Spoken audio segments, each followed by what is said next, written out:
যে দৃশ্য দেখেছেন অল্পের জন্য বেঁচে গেছে এনসিপির মানে বাংলাদেশ জাতীয় নাগরিক পার্টির যিনি প্রধান ব্যক্তিত্ব আছেন জনাব নাহিদ ইসলাম। জনগণ কি জিনিস আজকে বুঝতে পারছে, ধোলাইয়ের হাত থেকে অল্পের জন্য বেঁচে গেছে। এমনকি ভিডিও পুরোটা যদি আপনারা দেখতেন, দামি গাড়ির মধ্যে নাহিদ কিভাবে জনগণের ভিতর দিয়া জোরপূর্বক গাড়িটা বের করে নিচ্ছিল। কেন? বরিশালের আমজনতা, বৈষম্য বিরোধী ছাত্র জনতা গাড়ির উপর ঝাঁপাই পড়তেছিল, হরন দিয়া গাড়ি ঠেলা ঠেলা কোন রকমে নিয়ে শাও করে লইয়া গাড়িটা নিয়ে পালাইছে। কেন হঠাৎ করে নাহিদ ইসলামের উপর তারই শত্রুত্ব, যেখান থেকে সে নাহিদ ইসলাম হইছে তারা খেপলো কেন?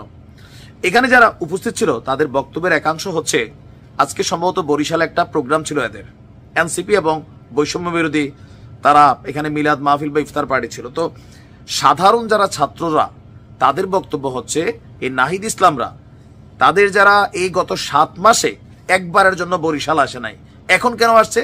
রাজনীতি করতে। তো এই রাজনীতি করার জন্য এরা কাদেরকে মেনটেন করছে?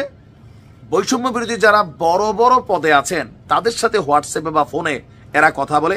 আরাম জনতা এরা অলওয়েজ মানুষকে নেতা বানায় অন্যান্য দলের মতন। নাহিদ যে দামি গাড়ি চড়ে আসছে, কোটি টাকা দামের গাড়ি, মাশাল্লাহ ভালো, আমারও কেনার একটা ইচ্ছা আছে যদি জীবন আল্লাহ তৌফিক দেয়। টয়োটা প্রিয়ক্স না প্রিয়স কি জানি নাম গাড়িটার, ভিতরে আবার বিমানের সিটের মতন সুন্দর, সুযোগ সুবিধা ভালো। তো যাই হোক, এই গাড়ি নিয়ে তিনি যখন আসছেন, স্বাভাবিকভাবে পোলাপানের কাছে মনে হয়েছে গত 7 মাসে আপনি এখানে আসলেন না, আপনি যোগাযোগ করেন সব হায়ার লেভেলে, আমরা কি ধৈঞ্চা? অবশ্যই তোরা ধৈঞ্চা, এই জাতি ধৈঞ্চা। প্রত্যেকটা রাজনৈতিক দল মানে আমজনতাকে ধৈঞ্চাই বানায়, তোমরা মরবা, আহত হবা, জীবন দিবা, তোমাদের লাশ নিয়ে রাজনীতি হবে, কথায় কথায় চেতনা আসবে, আসবে না? আমাদের এই দলগুলোর মধ্যে এগুলো আছে। তো জাতীয় নাগরিক পার্টি আর আলাদা কি? আমার কাছে আশ্চর্য লাগে এই ছেলেগুলার এই জায়গাটাতে, এদের প্রতি যে জায়গাটা মানুষের তৈরি হয়েছিল, এরা এদের যে টিম, এদের টিমটাকে এরা কি পরিমাণ নেগলেক্ট করছে, এই ভিডিওগুলো তার প্রমাণ। আজকে ভাগ্য ভালো গায়ের উপর 2-4টা পরা নাই, পরার মতনই তো ছিল, কোন রকমে ভ্যানগার্ডের মতন তার পোলাপাইন তারা বের করে নিতে হয়েছে। কেন আজকে জাতি এই দৃশ্য দেখবে? তোমরা বৈষম্য দূর করবা ভাই, এই জিনিসটার মানুষ খায় না। আমার মনে হয় যে মানুষের মধ্যে আর এটা আছে। অনেকে বলেন যে ভাই আপনি এগুলো কেন বলেন, তা আপনার কাছে কি মনে হয়? এর বাহিরে কি কিছু দৃশ্য আমরা দেখলাম? অন্য দলের সাথে হয়তো তাও মানতাম যে বৈষম্য বিরোধী প্ল্যাটফর্ম থেকে নাহিদদের উৎপত্তি, মন্ডা মিঠাই খাচ্ছে, কোটি টাকা দামের গাড়ি চড়ছে, বিভিন্ন কোম্পানি কোটি কোটি টাকা, শত কোটি টাকা মানে স্পন্সর করছে, কিন্তু আমজনতার সাথে কেন আপনাদের দূরত্ব হয়ে গেল? নেতা হইয়া সাধারণ মানুষকে কেন আপনারা ভুলে গেলেন?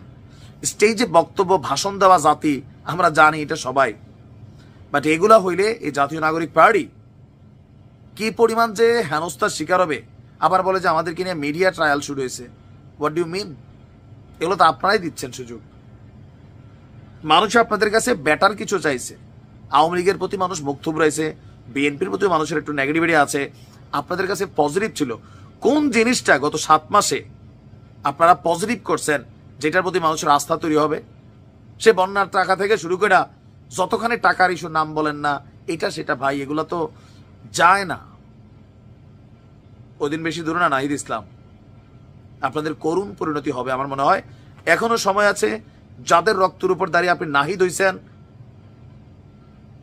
তারপর হচ্ছে আসিফ হইছেন, সার্জিস হইছেন, হাসনাত হইছেন, এদেরকে মূল্যায়ন করতে শিখেন।